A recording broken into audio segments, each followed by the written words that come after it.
Hi, this is Janine Marr, and I'd like to present to you Fall Mountain State Forest in Charlestown and Langdon, New Hampshire, the site of my internship with the New Hampshire Division of Forests and Lands.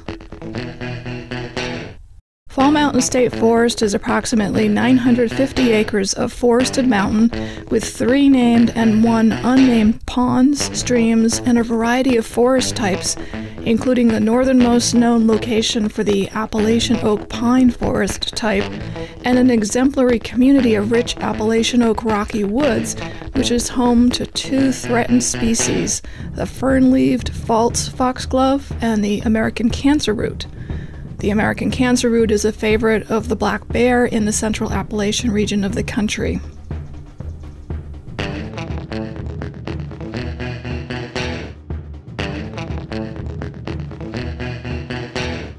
There are 2 former logging trails which have been converted into snowmobile trails that also bring hikers, bikers, and fishermen into the central portions of this unique forest, which is over 1,000 feet in elevation.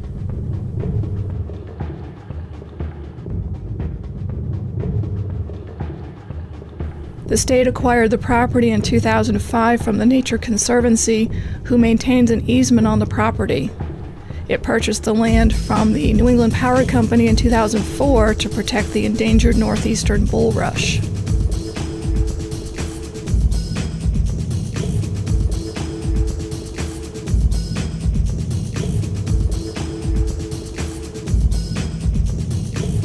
The purpose of the internship was to create a management plan for the property. The state cannot manage the land for timber, wildlife, hiking trails, or even allow Fall Mountain High School to release the maple trees that it taps each spring until a management plan is in place. Because of the easement restrictions and endangered and threatened species on the property, the management plan has to be approved by the Nature Conservancy, New Hampshire Fish and Game, the New Hampshire Natural Heritage Bureau, and the State Division of Forests and Lands. The U.S. Fish and Wildlife Service is also consulted.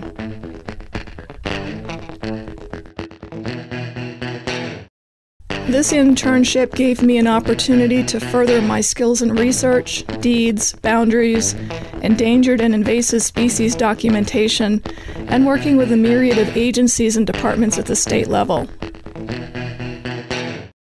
An early fascination and continued challenge of mine is the identification and understanding of the bulrush populations, specifically the northeastern bulrush. I'd like to share what I've learned with you now.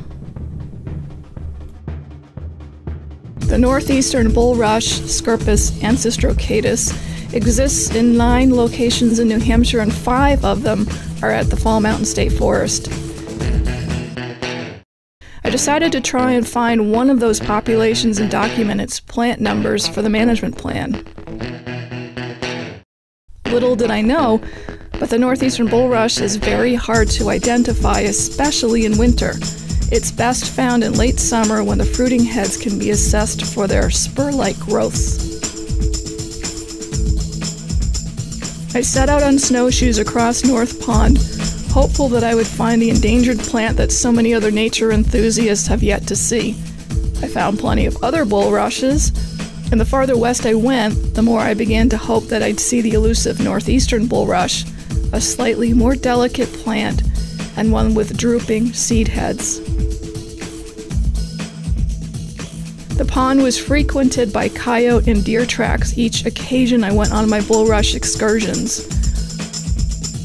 While there, I was able to document the active and inactive beaver lodges in the middle of the pond, and on one occasion, I stood above a lodge and could hear the beaver debarking a branch for lunch, much in the same way that we eat an ear of corn.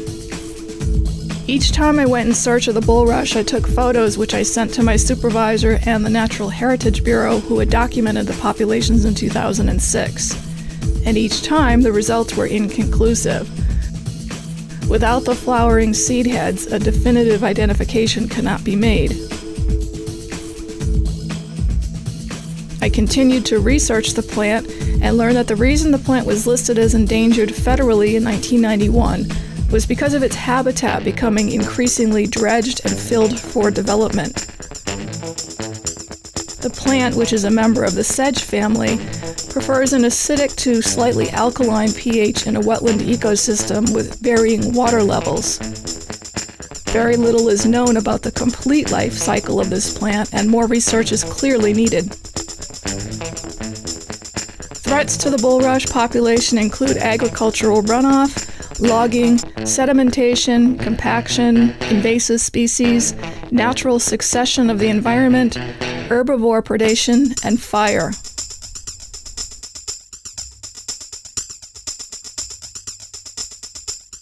The beaver creates habitats that are rich for bulrushes, and for the northeastern bulrush in particular. But that plant often does not grow in a beaver-manipulated environment until the beaver has abandoned the area. Again, research is scanty, but it suggests that the lowered water level and less acidic soil pH might be necessary for the northeastern bulrush, which actually can go years unnoticed. Some years when the conditions are unfavorable, the population won't grow at all, but will return again a few years later. The northeastern bulrush is not only less robust in stature than other bulrushes, but more sensitive to environmental changes. So now I'd like to do more research on this plant in hopes that it will someday be possible to create a set of ideal conditions for this plant so that foresters and landowners can help reestablish this unique plant known as the northeastern bulrush. The first draft of the management plan, the reason for my internship at Fall Mountain State Forest, was completed in early May for edits. The final version will be presented at a public meeting this summer, and had it not been for this internship involving threatened and endangered species, I never would have learned so much about the endangered and actually quite intriguing northeastern bulrush.